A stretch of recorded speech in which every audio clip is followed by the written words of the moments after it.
read the scripture. It's Numbers chapter 13, verse 25. And it says, give you a little background, what's happening in this moment is Moses is, they're getting ready to go into this new land. They've been wandering, the Israelites have been wandering in the desert, and God's bringing them into a new land, the one that he promised them from Egypt. So it's been a while, and so they said, okay, let's send in some spies to kind of see what we're dealing with. And so verse 25 says, after exploring the land 40 days, men returned to Moses and Aaron and the whole community of Israel at Kadesh in the wilderness of Paran. And they reported to the whole community what they had seen, and they showed them the fruit that they had taken from the land. So they're like, hey, there's some good stuff going on here. And this was their report to Moses. We entered the land you sent to us to explore, and it is indeed a bountiful country, a land flowing with milk and honey. And so that's like it's just saying it's very, very fertile. Like there's just tons of great things going on. This is a great land to be. But then, so they said, but here's the kind of fruit it produces. So they're like, this is really great land. But the people living there are powerful, and their towns are large and fortified. And we even saw giants there. So I just want to let you know, when you're wanting to go and take over a country, you don't want to see giants, right? Oh, come on. You want to see 4-foot nothings with noodle arms. That's who you want to fight. We saw giants there, the descendants of Anak. The Amalekites live in the Negev, and the Hittites and the Jebusites and all the Ites live in the hill country. Canaanites live along the coast of the Mediterranean Sea and along the Jordan Valley. I mean, they're just telling them, hey, man, this is not some place that no one's living at. Like, you're talking about, wanting to go live in California and wanting to spend $100. Like, you're not doing that. Everybody's already there. It's like the best place. But all of a sudden, Caleb says in verse 30, he says, but Caleb tried to quiet the people as they stood before Moses. Let's go at once and take the land. He said, we certainly could conquer it. I love this idea, and I love that leadership, that even in the face of something hard, we can still do it.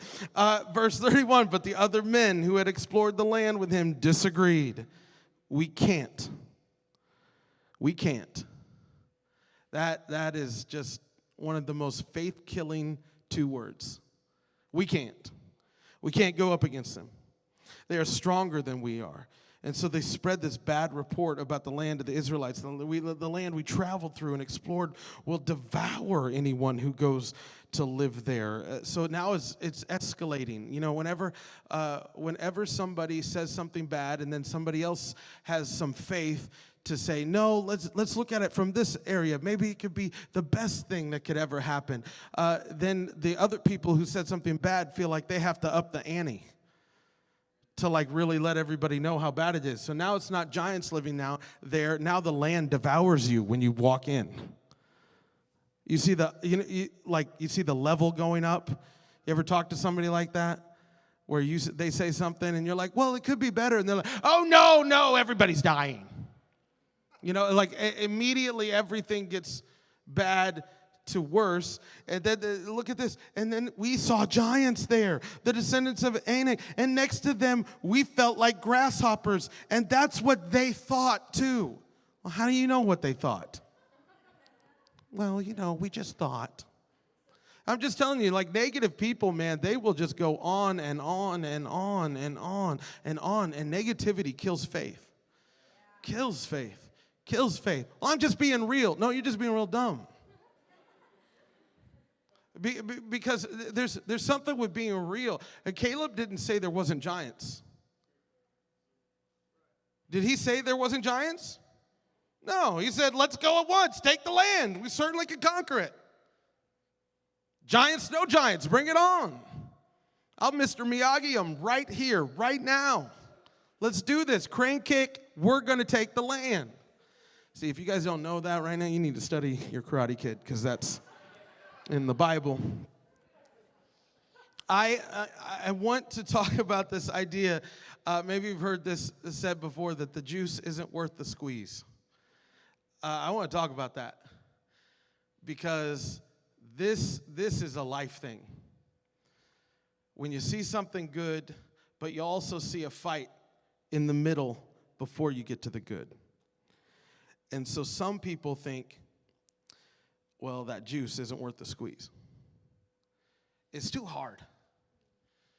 It's too much of a fight. Oh, I don't know if we can actually make it there. And you start backing away from the things that you feel like God has put inside of your heart, the dreams that God has given you, the things that God has told you, or maybe you've started to believe that God has a call of God on your life, or maybe dreams that you have for a family, or dreams that you have for your finances, or dreams that you have for a relationship or something in the future, and you see that thing, and you see God saying, yeah, that's something good that you can go to, but all of a sudden you see something in the middle of that is too hard, and you think that the juice isn't worth the squeeze. So you back away. I'm so glad. I was just thinking about this. I'm so glad that we celebrate our veterans, because those are people that said it's absolutely worth the squeeze. What we live, the country we live in, I will definitely sacrifice for that. The things that are important to us as a country, I definitely will sacrifice for that. I'm telling you, it is important that we not only highlight those kinds of people and also that kind of resolve, but we got to understand, as people who say we are followers of Jesus, this has to be in our DNA. Because God has us seeing things all the time that have fights in the middle of them. And so, but here's the thing. What we read about at the beginning kind of gets us in a trap, and kind of got the Israelites in a trap too, because you understand, they said right at the beginning, they said, okay, they sent in the spies, and they came back, and the Israelites and Moses and Aaron, they were all camped at this place called Kadesh. Kadesh was an oasis in the wilderness. Kadesh was a place where you could get some water, where there wasn't a lot, but there was this one place where you could get some water, and there was some kind of food, because not only the water was there, but animals would come to drink from there as well. So this was what they called an oasis, a place that you could get some relief from the wilderness. But I'll tell you, God never wanted them to live there. But I wonder if, because they got some water and they got some relief, they started to back away from going into the land that God wanted them to live in, because they started feeling okay with where they were. And what happens is, where you settle, you will stay. Where you start saying it's okay, oh, it might not be the best, but the best requires a fight, so this is okay. Let's just stay here. When you've got spies telling you how hard it is, and you're sipping on some water, well, at least I've got some water. At least I'm a little okay. See, good enough will rob you of what is God enough in your life. So God has things for you, and God has plans for you, and God has things for your family, and God has plans for your kids. And all of a sudden, like, you had some plans and you had some dreams for your kids when you first had them. Like, man, they're going to be a man, a woman of God. They're going to have a call of God in their life. I'm going to watch them grow up and all that. And then all of a sudden they get in their teenage years, and you think, well, at least they're not burning down the house, and I'm sure they're okay. You've all of a sudden backed away from some of these dreams that you felt like God put in your heart, and all of a sudden you're playing down to what is happening, because the juice isn't worth the squeeze. It's a little too hard. The fight is too hard. The giants are too tall. And you know what? At least I've got this water, but I'm telling you, that water is actually poison to you. It might not be poison to your body, but it's poison to your faith, because what it's doing is taking away from your hunger hunger for something God in your life.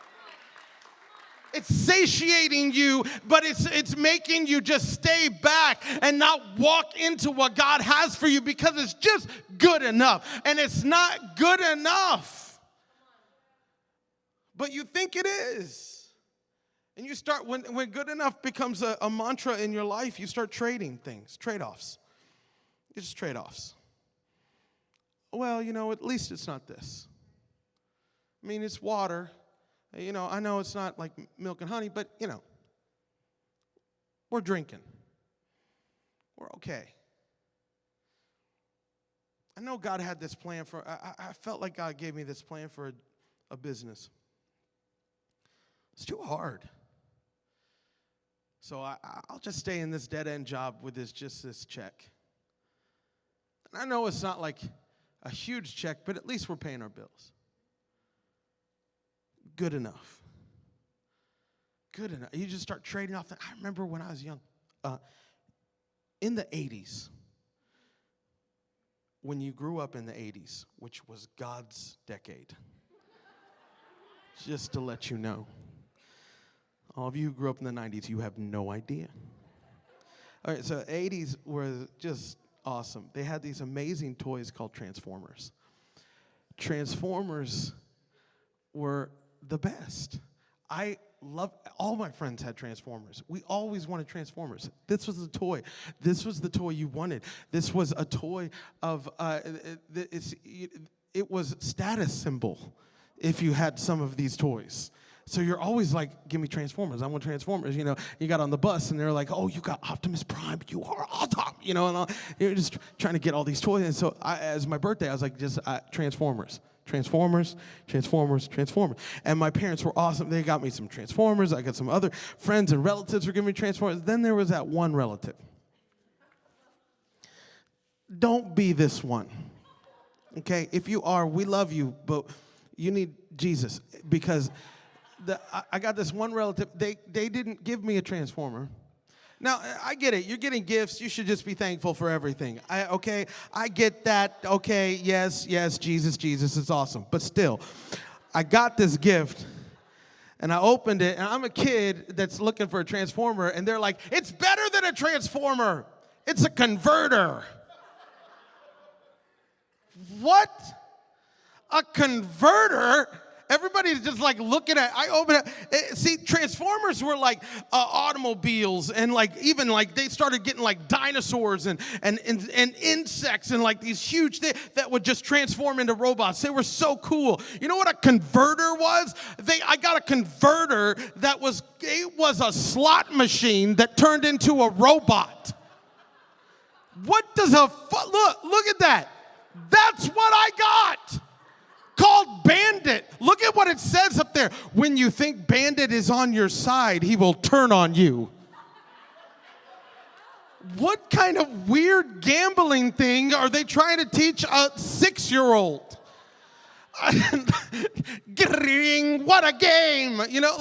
So everybody else has got all their Transformers. I come walking in with my converter. Hey, guys. They're also, what is that? I mean, just a cheap knockoff. And like we all laugh at that, but you know how many things that we settle for in life that are just knockoffs of the real thing? Where we just think it's okay. Well, it does transform into a robot. Yeah, but it's a slot machine. Like it's different. But we laugh at that, but then we do trade-offs and knockoffs and settle in our relationships. Some of this happens all the time in relationships. Yeah, I know that he doesn't love God, but at least he's nice. I mean, you know what I mean? Like all of a sudden you start, and as you get a little more like, oh, I just want somebody in my life, you start crossing off things that are really important. And you think, yeah, I know he doesn't have a job and he lives at mommy's house, but at least he comes to church every once in a while. No. You know, you're not dating a man, you're dating a boy. You know, like, and I'm not trying to get up on anybody. It's just easy. Some of you girls are like, yeah, I hate them men. You know, everybody's trying to grow. Everybody's on different levels. But I'm talking about things that you will just start saying, oh, it used to be important, but it's not important anymore.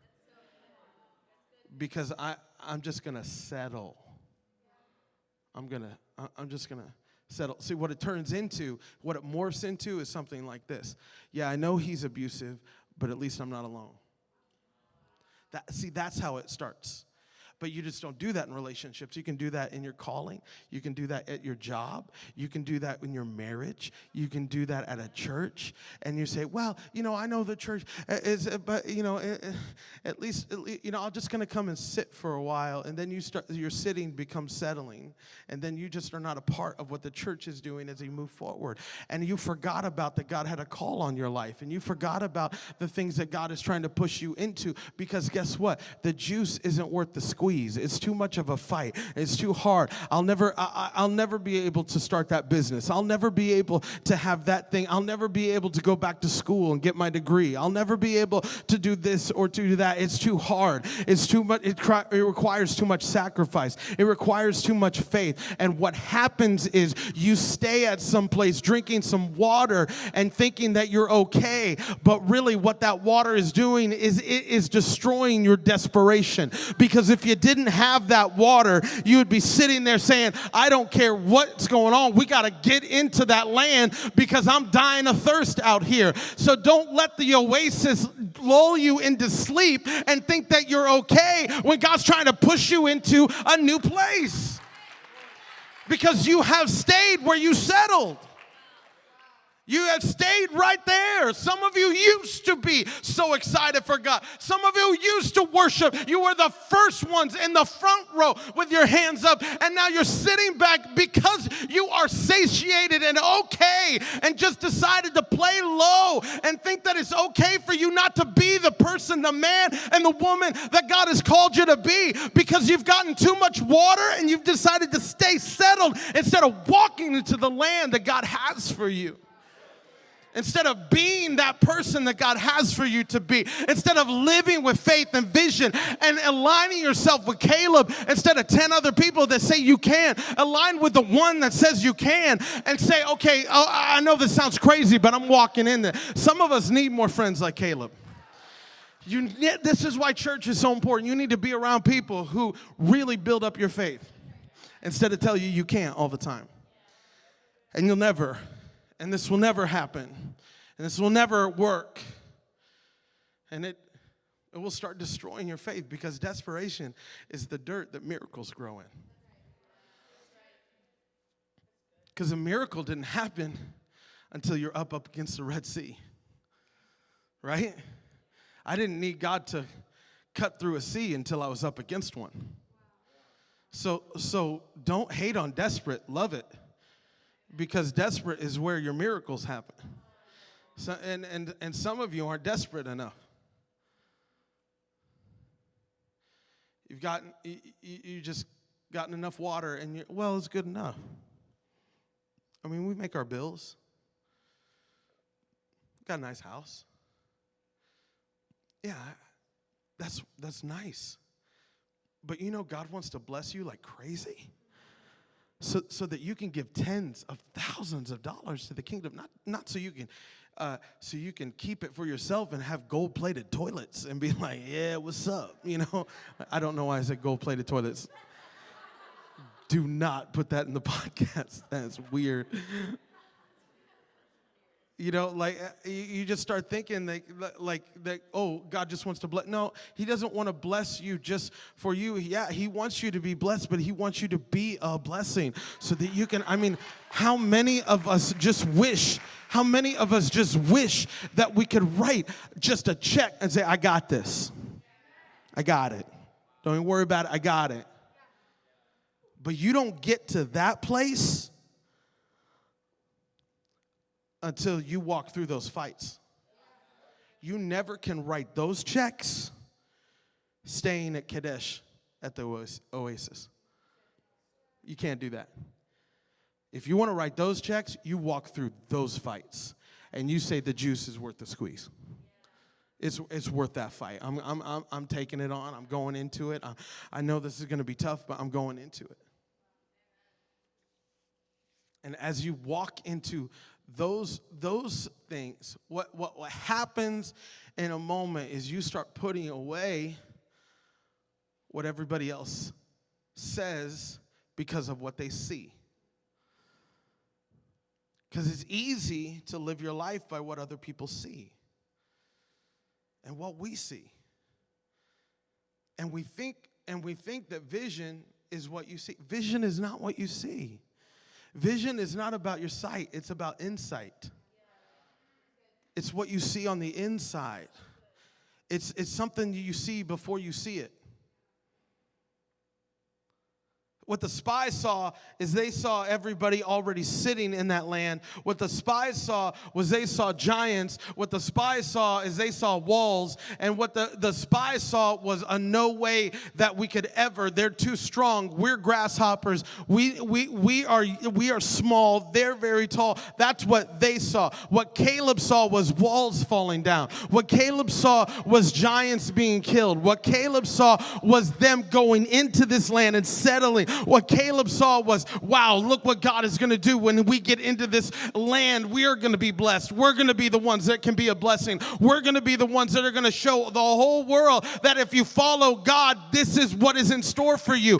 But if this will not happen unless you're willing to walk through that fight, unless you're willing to go through and say, yeah, that juice is worth the squeeze. I'm going to go into that fight. I am going to look at that. But you cannot let other people make your world. And you cannot let other people say, hey, this is what it is, and this is what it is, and this is what it is. You've got to let God build on the inside of you faith. And you've got to put your head right in front of God and say, God, you give me insight. You let me see what I can't see. I know I see stuff that looks so hard.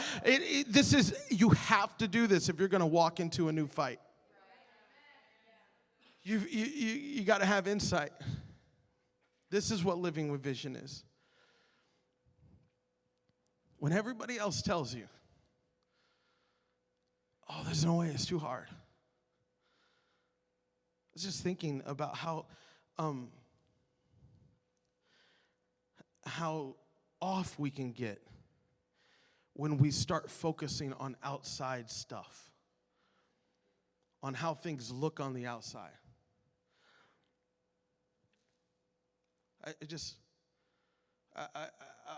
We've got story after story in our church of people who literally walked into the fight and said, I know it looks like something. I'm thinking about the Kirkleys. They're sitting right here. I'm thinking about Dale. This guy had faith. Say, you know what?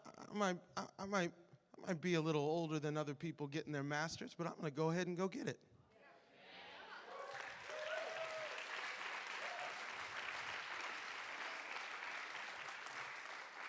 And he went and got. That's awesome. That's some faith. Where everybody else would tell you, oh, you kind of missed your opportunity. God didn't say that to me, so see it.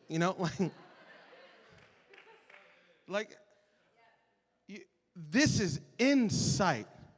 This is vision. This is living when you just.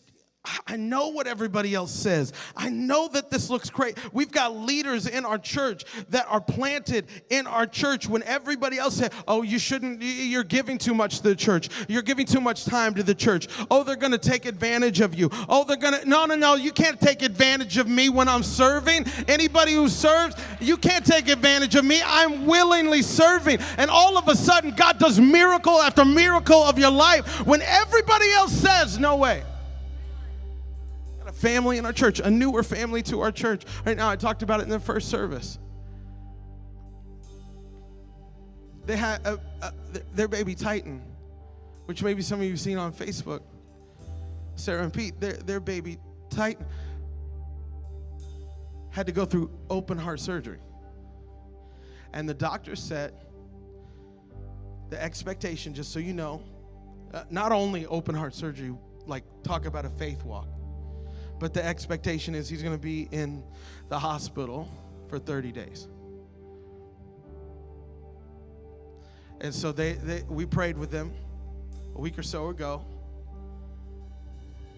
And I want to let you know, this is just awesome, that Titan is in service right now, being held. Look at that. 8 days in the hospital, and now he's here. I'm telling you, that's living with insight. When everybody, and I'm not trying to make you don't have to be mean to people and be like, oh, you know, just tell everybody off and all that kind of, no, you don't. You can just be quiet with your faith, but steadfast. And know that I see something where everybody else sees this, I see this. Where everybody else sees this, I see this. Where everybody else sees this, I see this. And you cannot be moved from what you see in here. Even though you see stuff on the outside that looks like you cannot move forward. And there's no way that we're going to be able to be in this land. And there's giants and there's walls. My God rips walls down. My God makes a way where there is no way. My God does miracles that you could never fathom. My faith is in my God. My faith is not in my sight. My faith is not in what I see, but my faith is in what I hear inside me. And you walk into a fight where everybody else says that's not worth it. You say, absolutely it's worth it. Last week we gave these books out that say it matters, and you saw on the front, because we're in this middle of this Heart for the House. You got to understand why we have a church here. I was even talking about this in first service. I was thinking, we've got to live like this as a church. You can not only do we need to live like this individually, but as a church, we need to live like this.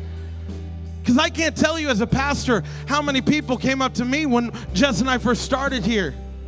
And just kept tell her, oh, you're not going to make it. You follow the founding pastor. That thing is going to die in a second. We heard that over and over again. Then we heard, well, you're not in the city. You're outside of the city. So no way it's going to grow really, because, I mean, you got like cows out there and stuff. And like no way your church is going to grow. Or they say stuff like this, like, oh, Tulsa's got enough churches. And they've got they got some great big churches. No way your church is going to grow. Not understanding that God is not okay with any single person not coming to know him as Lord and Savior. So not until every single person in Broken Arrow and Tulsa and surrounding communities are in the kingdom is God satisfied. But somehow we play it safe and back up and say, well, it's just okay.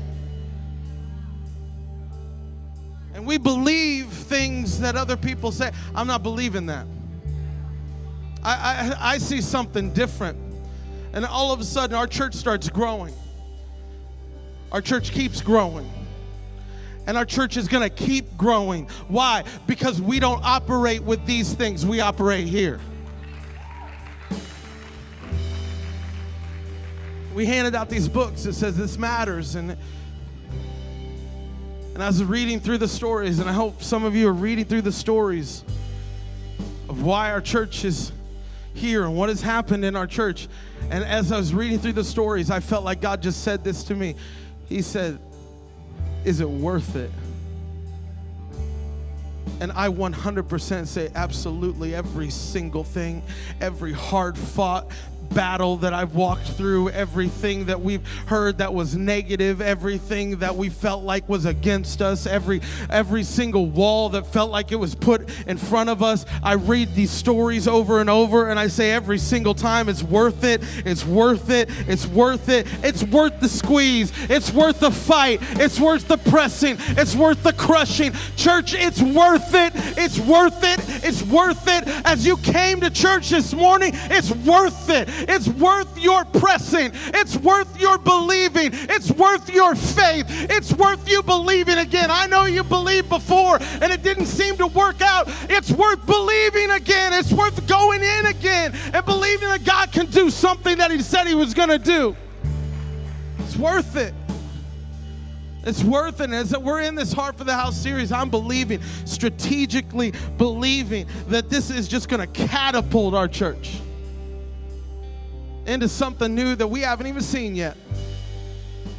So I'm going to ask us all to stand to our feet. We're going to pray in a moment. I want to read the scripture.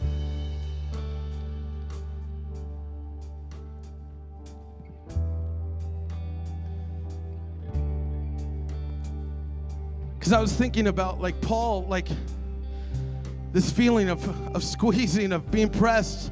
And look at this. He says, we are pressed on every side by troubles, but we are not crushed. We are perplexed, but not driven to despair. We are hunted down, but never abandoned by God. We get knocked down, but we're not destroyed. Verse 16 says, that's why we never give up. Though our bodies are dying, our spirits are being renewed every day. For our present troubles are small, and they won't last very long. Yet they produce for us a glory that vastly outweighs them and will last forever. So we don't look at the troubles we see now. Rather, we fix our gaze on things that cannot be seen. For the things we see now will soon be gone, but the things we cannot see will last forever. That's why we keep our faith, our eyes fixed on Jesus. It's going to last forever. What we do is last forever.